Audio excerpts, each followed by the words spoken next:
Well, congratulations on this first match that you play here at Madrid Open. So we want to know, how was you feeling? No, I feel really great. I love Madrid. It's an amazing tournament. Sí, cada vez que vengo aquí siento muy cómoda, siento en casa. Madrid expected tennis and accidentally got a multilingual plot twist.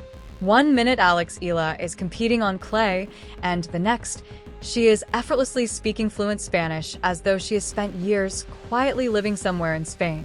The audience freezes, processes what just happened, then completely shifts their emotional allegiance.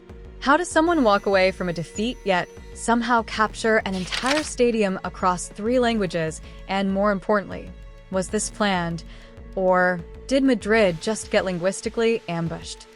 Your skills on the clay court, but then right after the match, you showed off your Spanish My Spanish skills. Can you speak Spanish? Have you been working on that? Oh, well, yeah, I've lived in Spain for a really long time already. And I did study Spanish in school there, so... What pushed the whole situation into genuinely unusual territory is that nothing during the actual match gave any indication of what was about to follow. On paper, Alex Eala walking onto the court to face Elise Mertens at the Madrid Open appeared to be a fairly predictable examination of seasoned professionalism against youthful determination, where the more experienced competitor would set the pace and quietly bring things out. This year in Australia, you played Alex Eala. She's inside the stadium right now. You couldn't get into court 6. What was that experience like for you? You won that match, by the way, came back from a set down and won. But what was it like having all those fans, maybe not against you, but for your opponent? No, that's actually really great that she has so many fans, especially for tennis. It's good. I just remember I didn't even, I don't know, I wasn't even listening to the crowd. I was just focused on the match. And for large stretches, that is precisely how events developed, with Mertens leaning on her deep well of composure and tactical intelligence to keep rallies alive and manufacture errors from her opponent. While Eala responded with instinct-driven, daring shot-making that kept spectators far more captivated than most people walking in had expected. Eala, the teenager from the Philippines, who didn't have to play today. You're calling it. She's winning the tournament. Eala? Yep. Oh, Wow. Why do you say that? Mic drop from Anaco. I don't have to elaborate. How is she going to beat Iga? No, I think, look, it's been so much fun to watch her play. I love the fact that she's been able to take power and use it against. The strangest part about everything that unfolded in Madrid is that a loss somehow converted itself into a defining breakthrough, and not the variety that registers on any official record, but the kind that quietly rewires how an entire room of strangers perceive somebody in real time. You've had a few top 10 wins in your career, but this one must be extra special. Do you feel like all your hard work has paid off and this is a great kickoff to this season? Definitely, I always feel a little bit maybe looser playing against players from top 10, because I'm every single time an underdog, so it's a bit easier, and then I'm a little bit more free to swing, so I'm really glad it's working out and I'm getting these wins because they're so important.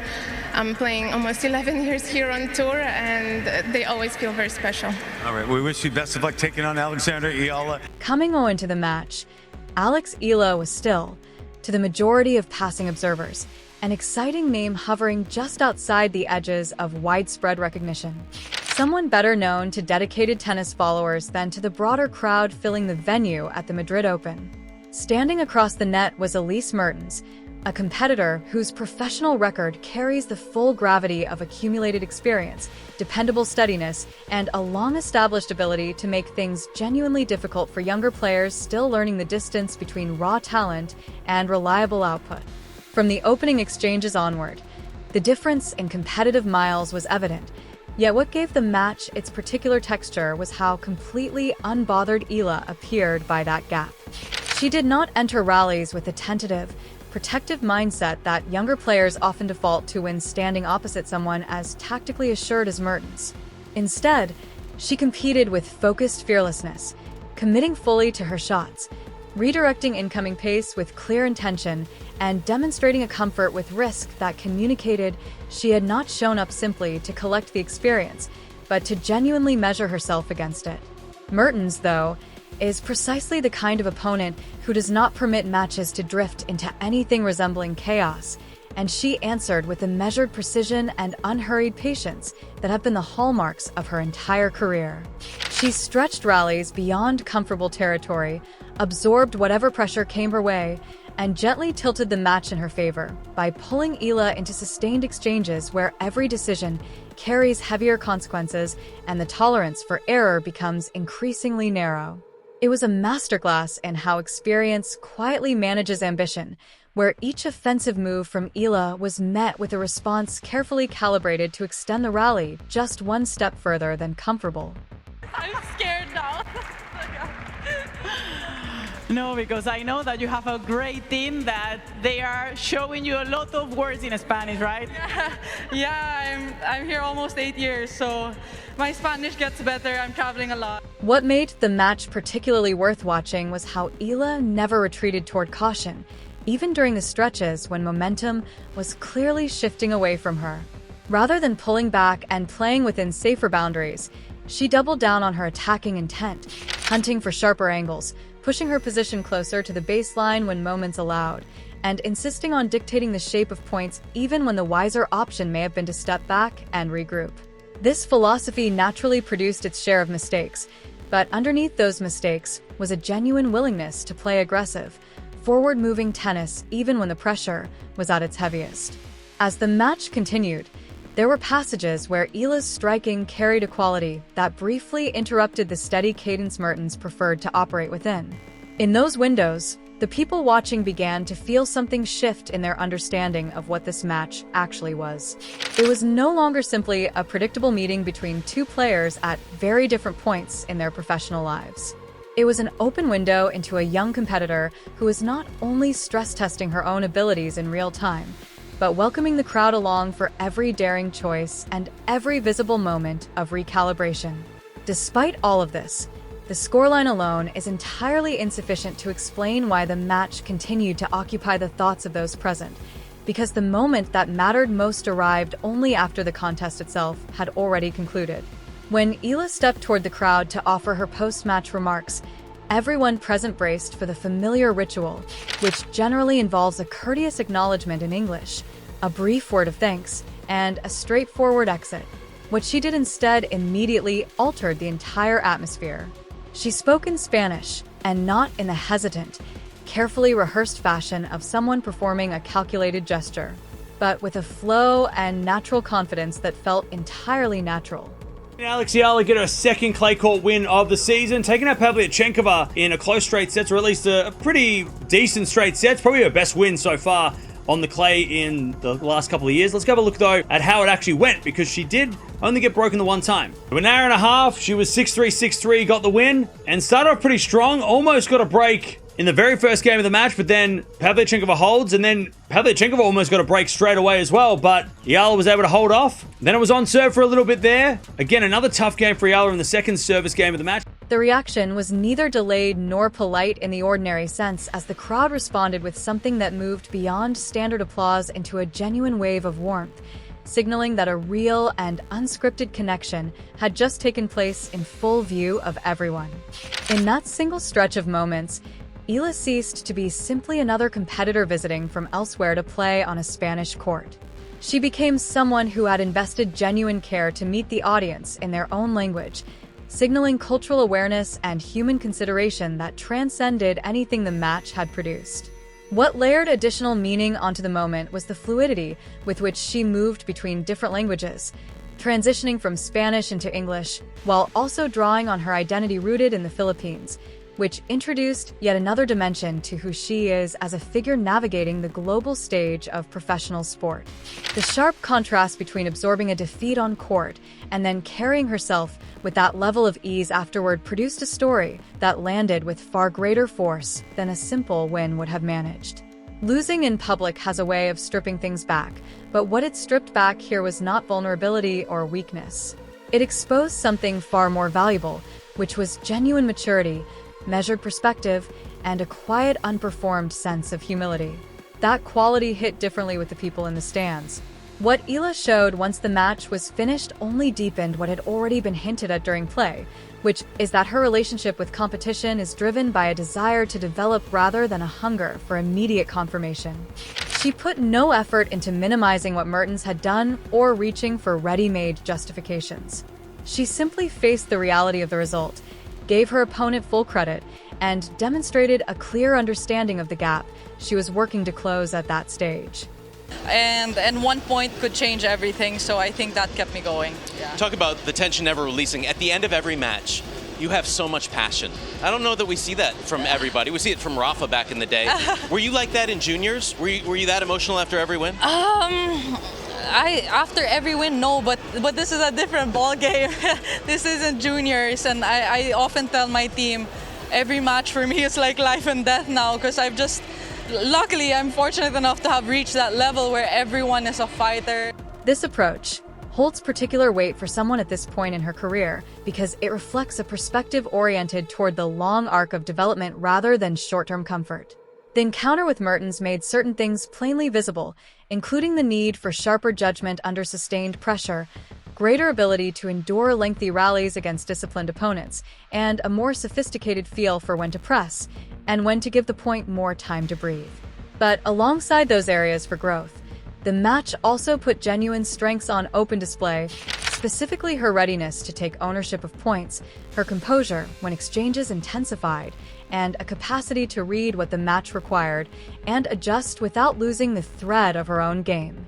Madrid provided a moment where something previously theoretical suddenly became visible in a way that an audience could feel rather than simply observe, not through the drama of an upset, but through the convergence of courageous competition, authentic cultural exchange, and a quality of personal presence that left a mark on everyone watching. The recognition that followed was the natural result of that convergence. As supporters and analysts began turning their attention more deliberately toward a player who had demonstrated something beyond technical capability on a significant stage. How did it feel? It felt great. I think the intensity was really high throughout the whole match, so I'm really happy to have been able to pull through. Yeah. You were fantastic on your serve today. You won 76% first serve points, saved 5 out of 6 break points, so you put yourself in good position. What did you do particularly well on your service games? I think that was one of the things going into the match that I really had to focus on was a good percentage of first serves. I know Anastasia is a big hitter, so I think that helped. With increased attention arrives an entirely different quality of pressure, one that stretches well past any single match into the territory of sustained expectations.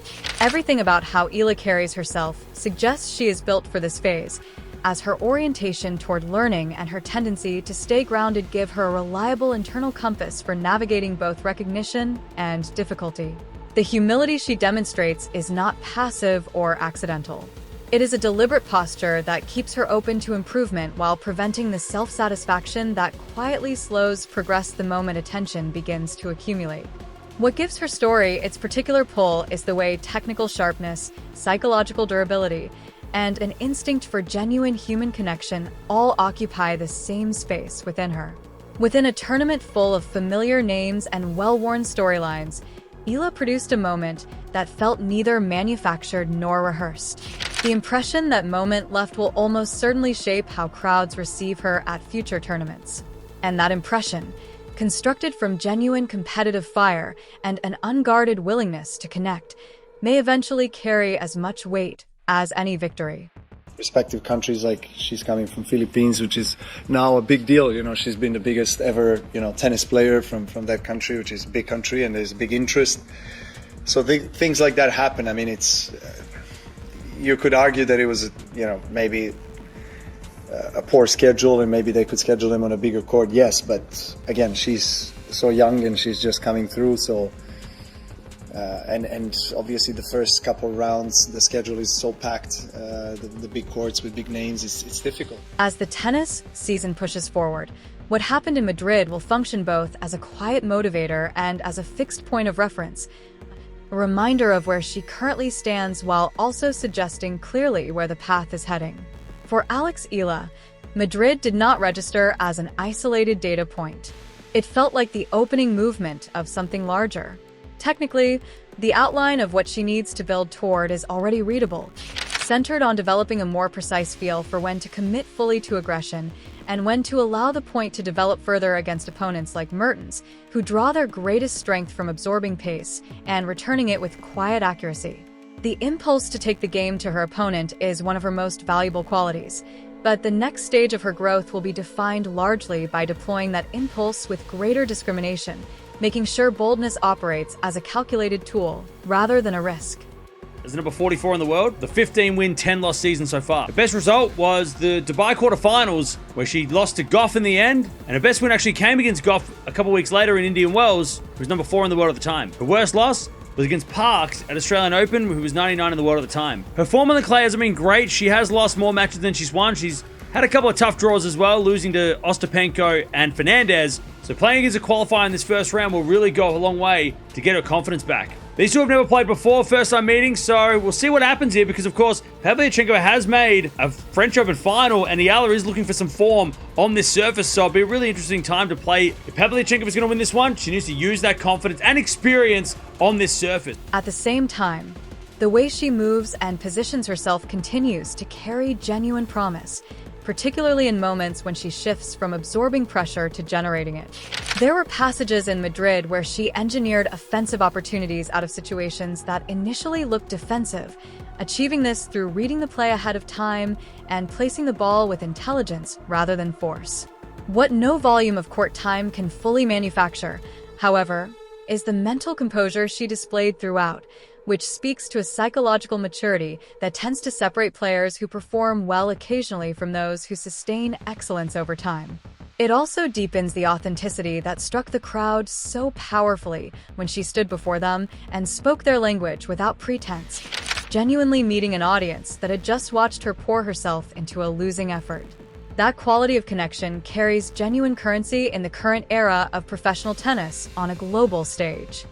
I remember attending the first round of her match, which was a tough match at the US Open, and then I went back home, and then I was contemplating coming back, and I wanted to witness her win because I think she has such an amazing head on her shoulders and the game, and I think she has a voice and a platform that's going to transcend the sport. And as we know now, sport is not just tennis; it's fashion, it's art, it's culture, it's having a platform, and I think she does brilliantly of merging all of those together. Eala's ability to move naturally between languages, drawing from English, Spanish, and her Filipino background, opens authentic pathways to audiences across multiple regions, building the kind of loyalty that does not hinge exclusively on rankings, but on the rarer feeling that a person is worth following for who they genuinely are.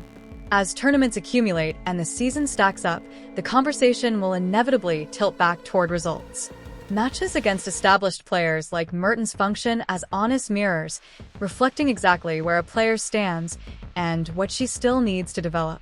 There will be days when everything flows and performances reinforce every reason for belief, and there will be stretches where results become harder to find and patience gets quietly tested. What separates players who grow through both is the ability to apply the same standard of effort regardless of which type of day has arrived, trusting that steady compounding improvement will eventually show up in the results column.